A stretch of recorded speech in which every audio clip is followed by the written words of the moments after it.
मैं जिस नेता के बुलाने वाला हूं, सम्मानित तेजस्वी प्रसाद यादव जी से आग्रह करता हूं कि वो आ करके सभा को संबोधित करें। आदरणीय तेजस्वी प्रसाद यादव जी।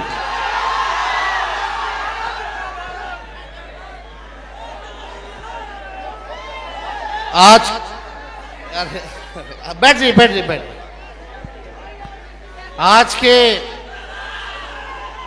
वोटर अधिकार यात्रा का 11वां दिन है और आज हम सब लोग रिग्गा विधानसभा बलगड़िया ब्लॉक में पहुंचे हैं और मंच पे उपस्थित राहुल जी, दीपांकर भाई, मुकेश जी, फारूक साहब, शकील जी, राजेश राम जी, सभी हमारे महागठबंधन के नेता इस मंच पे हैं। लेकिन यहाँ रिग्गा की जनता को हम आदाब, प्रणाम और सलाम करने आए हैं। आप सब लोगों का हम धन्यवाद करते हैं, आप सब लोगों का अभिनंदन करते हैं। इतनी बड़ी संख्या में आप सब लोग यहाँ आए हैं हम लोगों का हौसला बुलंद करने, ताकि इन बेईमानों का सत्ता से लोगों को बेदखल कर सके। आप सब लोग जान रहे हैं, जैसे पूर्व में वक्ताओं ने कहा कि लोकतंत्र की जो जननी जो बिहार है, वहीं से भाजपा और उसकी सहयोगी इलेक्शन कमीशन लोकतंत्र को खत्म करना चाह रहे हैं। आपके अधिकार को ही नहीं, बल्कि आपके अस्तित्व को वो समाप्त करना चाहते हैं। लालू जी, लोहिया जी हर बार कहते हैं, हमेशा से कहते रहे, वोट का राज मतलब छोट का राज। और ये ताकत आपको बाबा साहब ने संविधान में दिया है। आपके वोट की जो शक्ति है, जो ताकत है, वो आप लोग अंदाजा नहीं लगा सकते कितनी बड़ी ताकत आप लोगों को बाबा साहब ने देने का काम किया है। इसी ताकत से जनता जो है वो मालिक है और हम सब लोग जो है उसके सेवक हैं। लेकिन नरेंद्र मोदी जी क्या करना चाहते हैं? वो चाहते हैं कि लोकतंत्र को खत्म करके राजतंत्र को जो है स्थापित किया जाए। यानी राजा होगा और प्रजा होगी, जो राजा कहेगा वही प्रजा करेगी। लेकिन लोकतंत्र में जो प्रजा चाहता है वही, चाहे प्रधानमंत्री हो या मुख्यमंत्री हो, उसको वही काम जनता के लिए करना पड़ता है। तो आप सब लोग होशमंद लोग हैं। आप सब लोगों को कहना चाहते हैं कि अपनी वोट की हिफाजत कीजिए। आप वादा कीजिए। कई लोगों का, कई रिश्तेदारों का नाम कटा होगा। कटा है तो हाथ उठाइए। कितने लोगों का परिवार में? कई लोगों का। इतने लोग हाथ उठा रहे हैं, तो ये लोग बेईमान है कि नहीं है? बेईमानों को सत्ता से उखाड़ फेंकना कि नहीं फेंकना? तो वादा करो कि अपनी वोट की हिफाजत आप सब लोग करिएगा। वादा है कि नहीं? और आप लोग लोकतंत्र को बचाइए, संविधान को बचाइए। और हम लोग अगर एक होकर के काम करेंगे तो अगला चुनाव बिहार में होने जा रहा है। 20 साल पुराना ये एनडीए का सरकार खटारा हो चुका है और हमारे चाचा जो बार बार पलटी मारते हैं, अब उनकी ये स्थिति नहीं रह गई कि वो बिहार संभाल सके। आप बताओ, अफसरशाही लागू है कि नहीं लागू है? कितने लोग बेरोजगार हैं, जरा बताइए। नौकरी चाहिए कि नहीं चाहिए? आज हम लोग रीगा में, मोदी जी ये बगल में चंपारण में आए थे। उन्होंने कहा था कि चीनी मिल चालू करा करके वहीं का चीनी का चाय पिएंगे। बता, मोदी जी ने जो वादा किया वो किए। लेकिन 17 महीने जो महागठबंधन की सरकार रही, तेजस्वी रीगा आया था 20 में प्रचार में और बोल करके गया था कि अगर हम सरकार में आएंगे तो रीगा का चीनी मिल को चालू कराने का काम करेंगे। और 17 महीने जब हम उप मुख्यमंत्री थे, गन्ना विभाग आरजेडी के कोटे में था, हम लोगों ने मिलकर के जो है चीनी मिल को जो है शुरुआत की। लेकिन अभी भी जो वहां काम करने वाले लोग हैं, जो पुराने लोग हैं, उनके साथ नाइंसाफी हो रही है। उनके तनख्वाह को कम कर दिया गया है, बाहर के लोगों को ज्यादा मिल रहा है। हम वादा करके जाते हैं कि अगर हम लोगों की सरकार बनेगी तो जितने मजदूर वर्कर हैं उनकी समस्याओं को भी हम लोग दूर करने का काम करेंगे।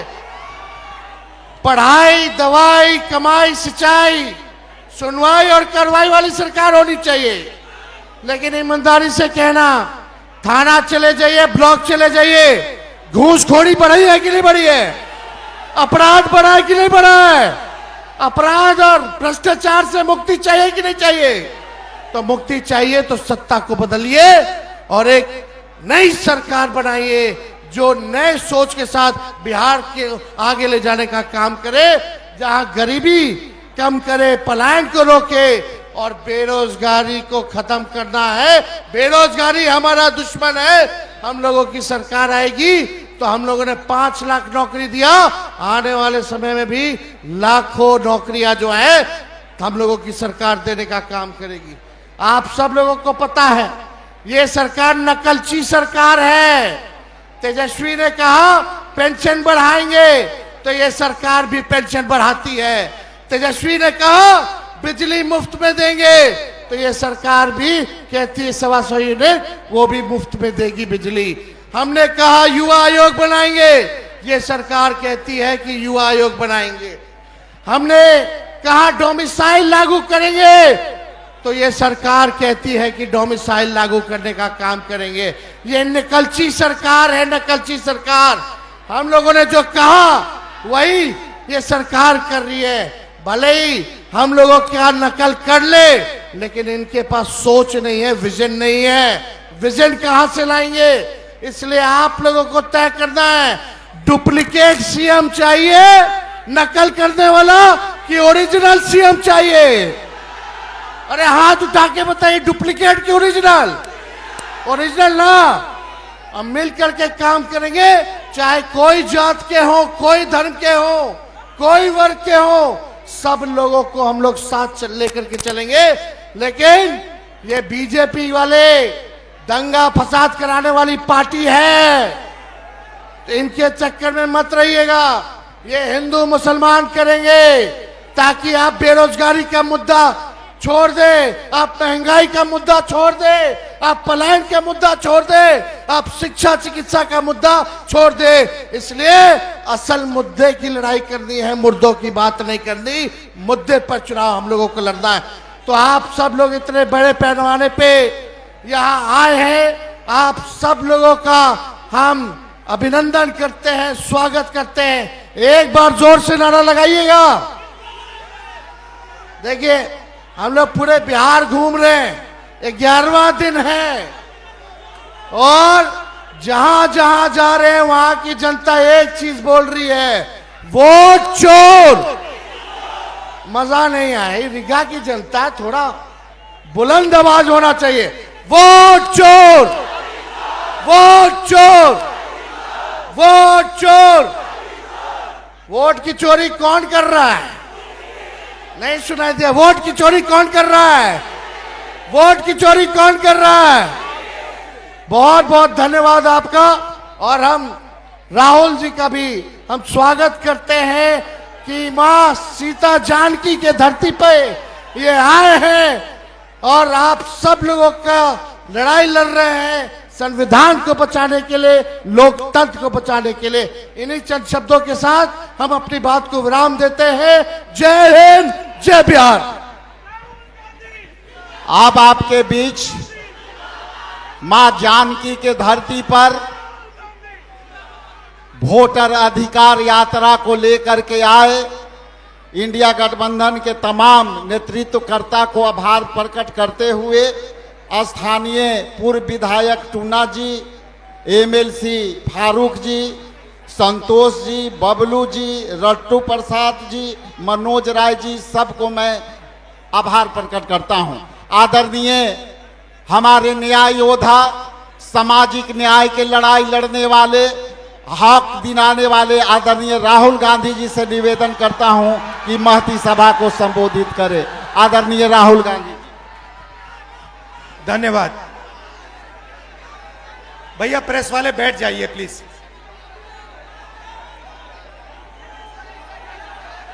आप सबका यहां बहुत बहुत स्वागत। तेजस्वी जी, भट्टाचार्य जी, इंडिया गठबंधन की पूरी टीम, भाइयों और बहनों, आप सबका दिल से मैं स्वागत करता हूं। अब जैसे तेजस्वी जी ने कहा, 11 दिन से हम इस यात्रा पे हैं। यात्रा का नाम वोटर अधिकार यात्रा, मगर यह सिर्फ वोट का अधिकार नहीं है, क्योंकि अगर वोट चला जाएगा तो हिंदुस्तान के गरीब लोगों के पास कुछ नहीं रहेगा। ये शुरुआत वोट से हो रही है। वोट के बाद राशन कार्ड जाएगा, राशन कार्ड के बाद जमीन जाएगी, जमीन के बाद सारे के सारे अधिकार जाएंगे। आप देखिए, हिंदुस्तान का पूरा धन अदानी और अंबानी को पकड़ाया जा रहा है। जहां भी आप देखो, जमीन एक्वायर होती है, गरीब से एक्वायर होती है, कमजोर लोगों से एक्वायर होती है और बड़ी बड़ी कंपनियों को दी जाती है। इस किताब में लिखा है कि हर व्यक्ति को एक वोट मिलेगा। और महाराष्ट्र में हमने इनकी चोरी पकड़ी, कर्नाटक में इनकी चोरी पकड़ी, हरियाणा में इनकी चोरी पकड़ी। महाराष्ट्र में चुनाव होता है, लोकसभा में हम जीतते हैं, हमारी मेजॉरिटी आती है। 4 महीने बाद वही जगह, उसी स्टेट में, उसी महाराष्ट्र में चुनाव होता है और हमारा गठबंधन दिखाई नहीं देता। जिस गठबंधन ने लोकसभा में जीत पाई, वो गठबंधन 4 महीने बाद गायब हो जाता है। हमने इलेक्शन कमीशन से सवाल पूछा कि ये जो नए वोटर आए हैं, जैसे यहां पे 65 लाख लोगों को काटा है, जोड़ेंगे भी या ये मत सोचिए सिर्फ काट रहे हैं, ये जोड़ेंगे भी, फेक वोटर जोड़ने का काम भी करेंगे। वैसे तकरीबन 1 करोड़ फेक वोटर, 1 करोड़ लोग महाराष्ट्र में आए लोकसभा के बाद। लोकसभा में वोटर लिस्ट में नहीं थे, विधानसभा में आए। महाराष्ट्र में लोकसभा में जितने वोट मिले, जितने हमें मिले, उतने विधानसभा में मिले। 1 वोट कम नहीं था हमारा। मगर जहां भी नए वोटर आए, वहां पे बीजेपी को सारे के सारे नए वोटर के वोट मिले और बीजेपी जीती। उसके बाद कर्नाटक में हमने अपनी टीम से कहा, 1 सीट में चेक करो, 1 सीट में महादेवापुरम में, 1 असेंबली में 1 लाख फर्जी वोटर मिले और उसी असेंबली में जीतकर बीजेपी लोकसभा जीती। बाकी 6 असेंबली में कांग्रेस जीती। 1 असेंबली में वोटर डाले गए, 1 लाख फर्जी वोटर, वो सारे के सारे बीजेपी को मिले और बीजेपी जीत गई। हमें मालूम है कि ये बिहार में चुनाव चोरी करने की कोशिश कर रहे हैं, इसीलिए हमने वोटर अधिकार यात्रा यहां शुरू की है कि इन लोगों को, इलेक्शन कमिश्नर को पता लग जाए कि बिहार की जनता होशियार है, सावधान है और बीजेपी और इलेक्शन कमीशन को बिहार में 1 वोट चोरी नहीं करने देगी। यह संविधान, मेरे जो दलित भाई हैं, आप भूलिए मत, यह संविधान अंबेडकर जी ने देश को दिया है। यह कोई मामूली किताब नहीं है। ये हमारे लिए पवित्र किताब है। ये किताब हिंदुस्तान की किताब है, हमारी सोच की, हमारी विचारधारा की किताब है। और मैं सिर्फ सारे के सारे दलित भाइयों से कहना चाहता हूं, आप याद रखिए, आजादी से पहले आपकी क्या हालत थी। आपको अछूत कहा जाता था, लोग आपको छूते भी नहीं थे, मारा जाता था। जो भी आपको अधिकार मिले हैं, जो भी अधिकार आपको मिले हैं, संविधान के कारण मिले हैं। संविधान ने आपको अधिकार दिए हैं। और ये बीजेपी के लोग ये सारे के सारे अधिकार आपसे और ईबीसी से और पिछड़ों से छीनना चाहते हैं। भाइयों और बहनों, 65 लाख वोट कटे हैं। लिस्ट निकालिए और देखिए, उसमें ईबीसी है, दलित है, अल्पसंख्यक है, पिछड़े वर्ग के लोग हैं, गरीब लोग हैं, किसान हैं। उसमें एक अमीर व्यक्ति का नाम नहीं है, एक अमीर व्यक्ति का नाम नहीं है। वोट चोरी ये गरीबों से कर रहे हैं क्योंकि ये आपकी आवाज को दबाना चाहते हैं। और मैं स्टेज से आपको कहना चाहता हूं, ये आपकी आवाज को कभी नहीं दबा पाएंगे। हम आपके साथ खड़े हैं।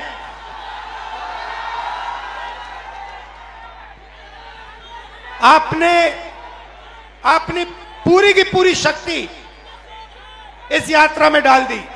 छोटे छोटे बच्चे आ रहे हैं, इतने बड़े बच्चे आ रहे हैं, मेरे कान में कह रहे हैं नरेंद्र मोदी वोट चोरी करता है, नरेंद्र मोदी वोट चोरी करता है। वोट चोर, गद्दी चोर, वोट चोर, वोट चोर, वोट चोर। अब देखिए, कर्नाटक में हमने सबूत देके दिखाया है कि बीजेपी ने चोरी की है। उससे पहले मैंने नहीं बोला कि बीजेपी और इलेक्शन कमीशन चोरी कर रहे हैं, मगर सबूत के बाद मैंने बोला है। और अब मैं आपको बताना चाहता हूं, और अच्छी तरह बीजेपी के लोग जो ज्यादा चिल्ला रहे हैं ना, आप अच्छी तरह सुन लो। हमने अभी सिर्फ कर्नाटक का सबूत दिया है, हम आने वाले समय में लोकसभा का सबूत देंगे, हरियाणा का सबूत देंगे, बाकी प्रदेशों का सबूत देंगे और यह साबित कर देंगे कि बीजेपी आरएसएस वोट चोरी कर कर चुनाव जीतती है। आप सब आए, दिल से आपका धन्यवाद करता हूं। जय बिहार, जय हिंद। और बिहार में यात्रा करके मैं आपको बताना चाहता हूं, मुझे बहुत मजा आ रहा है। मतलब इतना मजा और दूसरे स्टेटों में नहीं आता। और राजनीति को जो समझ है, बिहारियों की जो राजनीतिक समझ है, उसका कोई मुकाबला नहीं।